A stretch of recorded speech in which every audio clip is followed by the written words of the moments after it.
Welcome to part 1 of our D2L video series. My name is Adam Griever in the Office of eLearning at ETSU.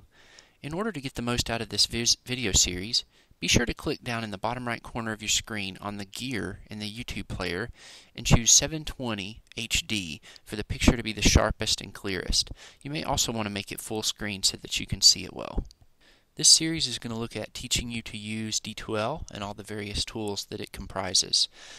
The series is meant to be viewed consecutively in order to get the most benefit, but you can always come back and view individual tools in order to get a refresher on one of those.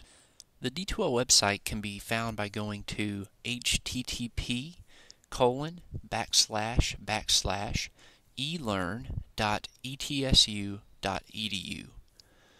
Once at the main D2L login page, you can log in using your university-assigned username and password.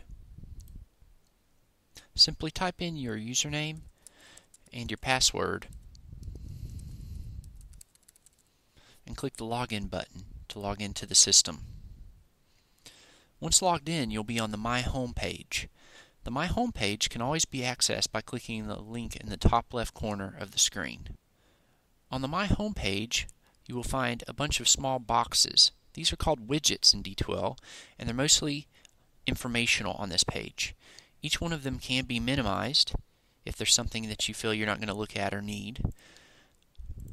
The news feed in the middle of the page is used to give you updates about D2L if it's going to be down or there's some type of information that we feel you need to know about the system. We will post it here.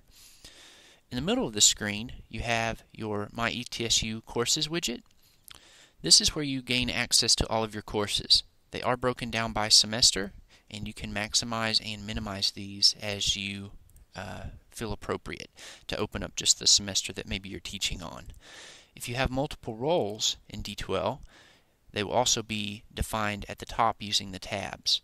You can click on one of these to switch to the courses that you have assigned on that role. The welcome box in the top left corner of the screen is where you'll find access to your profile and also your personal preferences when using D2L. The profile is a place where you can attach an appropriate picture of yourself as well as other personal information that you feel like you want to share with the course. This can be your birth date, the various information about your social media accounts if you want to include those, contact information, and then just some kind of about me type sections such as hobbies, music. You can even use this to post your office hours if you would like to. The students also are able to edit their own profile, so they can include a picture and these other details about themselves. And when you're viewing the class list, which will be covered in a later video, students can see each other's profiles and they can also see yours. And it gives the online class a little bit more of a personality with being able to put a face to the person. Now if we return back to the My Home page, we can talk about using the Preferences tool. The Preferences is going to be your personal preferences when using D2L. The first of those, as an instructor, you have the ability to set your online status. If you set this to appear as offline, students, when they're viewing you on the class list, won't see that you're online. Basically, each person, when they're logged into D2L, has a small little green bubble beside their name to indicate that they're online. If you want to just be able to go into the class and grade assignments without students knowing you're there and sending you pages, then you can set this to appear offline and it will look like you're not on the system. Your other preferences are basically broken down across these various tabs. Appearance and accessibility lets you change your font settings. You can also change how dialog boxes are handled in D2L. And you can also turn off the HTML editor, which we don't really recommend because the HTML editor is something that you'll use in a lot of other areas in D2L. Language and region allows you to change some of those settings.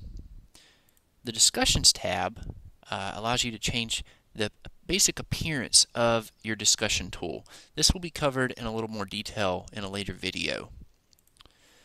The Email tab allows you to attach an email signature, and one nice thing is if you check this box here, whenever you send mail from D2L, it will also send a copy of that to your ETSU assigned email address. Finally, the pager settings are to control the pager tool in D2L. The pager tool can be found up here in the top right corner of the screen. This will also be covered in a later video, but basically it's an instant messaging tool that you can use to send pages to your students and they can instantly respond back to you. When you get a page, there's a visual and an audio notification. If you have this checkbox checked, you're going to get the visual notification, which is a small little red exclamation point here in the text box. And if you leave this on, it will give a audible notification as well. You may choose to turn that off or set it to one of the other options. Anytime you make changes in D2L, you want to be sure to click the Save button. When you do this, you're going to get a small little pop-up down in the bottom right corner right here that lets you know that your settings have been saved successfully. This concludes the first D2L video. In the next video, we're going to go ahead and go into a course and see all the various tools and options that you have once you get into a course. So please stick with us, and again, if there's a particular tool that you're looking at, just wanting to know about that tool, you can go ahead and jump ahead to the video on that specific section. But if you're brand new to D2L, we do recommend that you go ahead and work through the videos consecutively in order to get the most benefit. Thanks.